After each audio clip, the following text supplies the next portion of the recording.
Is this a test? Yes, this is a test. Welcome back to The Fold with Richard, and we're going to build some scaffolds, we're going to build some thinking, we're going to read a little bit.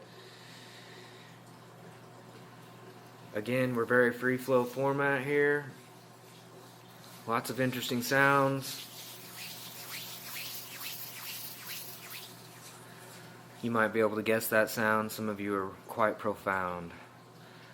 Man, I gotta stop saying that. But it doesn't last long. I get on track here pretty quick.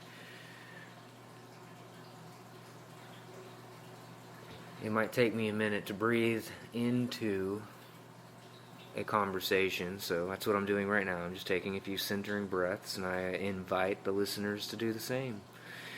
Again, when I use the word center in conjunction with the breath, I'm really saying pull your breath into your heart.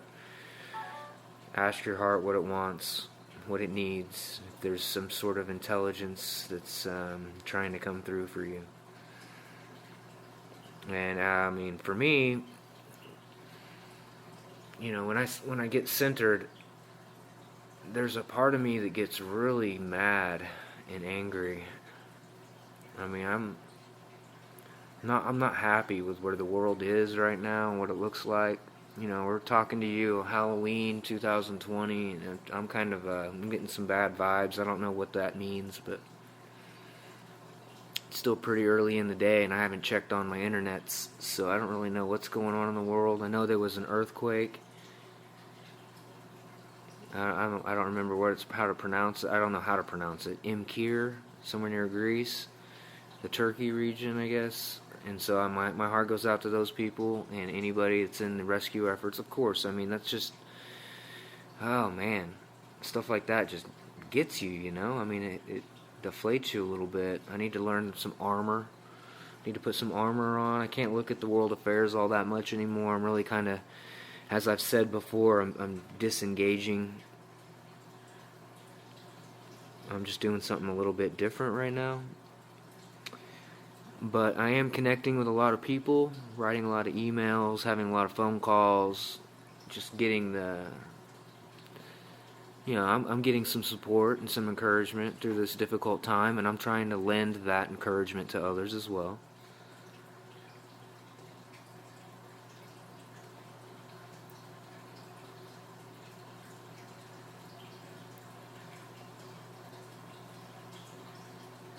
I don't want to be scared of those silent moments when I'm trying to collect my thoughts. I need to just be okay with the gap there. Mind the gap. I say that all the time. That's part of it. My dog will make a noise every now and then. I'm trying to keep this a little bit calmer. Sometimes I just get really ramped up and passionate, and sometimes it might be too much for people. Maybe you'll get used to it, and I'll ease you into it. There's that word again. So I want to talk about leaders right now. Let's just do that. Let's just get into the leaders. And this is from the Motivation Manifesto. There are men and women counting on us and looking to our example. They await our direction and action. We owe it to them to be outstanding in our role as leader. The world is in dire need of leaders. Because we lack them, so many individuals and institutions are barreling blindly in the dark. Society is not being moored to the demands of good character and the expectations to serve a common good.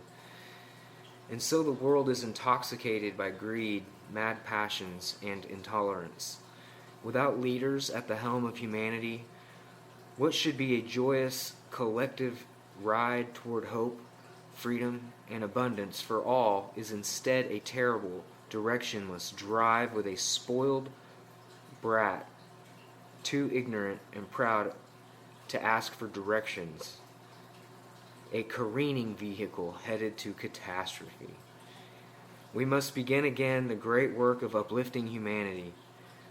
Our times demand vision and disciplined, collaborative effort to make a real difference. These things are inspired and sustained by good leaders. And so let us ask ourselves, what can be done to improve this world that I influence? How can I help others solve problems and achieve their dreams? Who can I enlist and empower to help achieve something remarkable? How can I unlock the potential of those around me and do more good?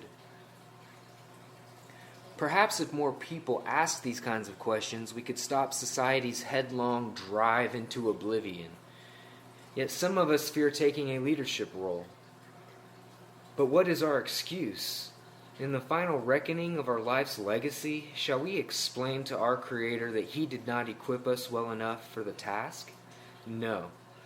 We must forget the excuses and remember our duty to serve something larger than ourselves. Look back at history. When good decisions and progress were made at the important crossroads of each era, there were always bold and motivated people with clear vision and sure voices.